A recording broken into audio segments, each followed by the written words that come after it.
আয় হায়, সাকিবের নামে হত্যা মামলা, ক্ষুব্ধ মডেল মিথিলা। দৈনিক ইত্তেফাকের ব্রেকিং নিউজে আপনাকে স্বাগত। জাতীয় দলের ক্রিকেটার ও সাবেক সংসদ সদস্য সাকিব আল হাসানের বিরুদ্ধে হত্যা মামলা দায়ের করা হয়েছে। রাতে আদাবর থানায় মামলাটি রুজু করা হয়। সাকিবের বিরুদ্ধে মামলা হওয়ায় ক্ষোভ প্রকাশ করেছেন বাংলাদেশি মডেল ও অভিনেত্রী তানিয়া জামান মিথিলা।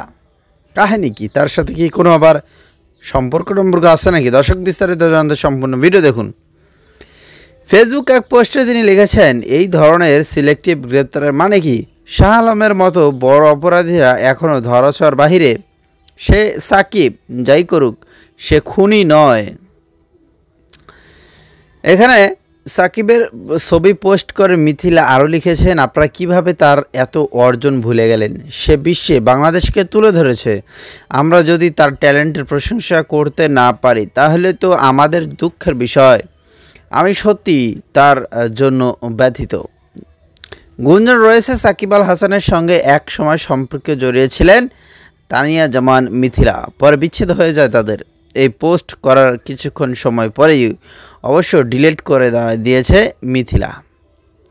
এদিকে সাকিবের বিরুদ্ধে মামলার এজাহার বাদী অভিযোগ করে বলছেন, গত 5 আগস্ট রুবেল নামের এক গার্মেন্টস কর্মী আদাবরের রিং রোডে প্রতিবাদী মিছিলে অংশ নেন। এই সময় আসামিদের পরোক্ষ নির্দেশ, প্রচারণা, সাহায্য, সহযোগিতা ও প্রত্যক্ষ মদদে কেউ মিছিলে গুলি ছোড়ে।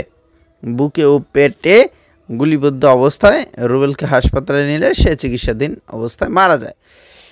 এই হচ্ছিল ঘটনা। সে তো ক্ষুব্ধ এখন আসলে প্রকাশ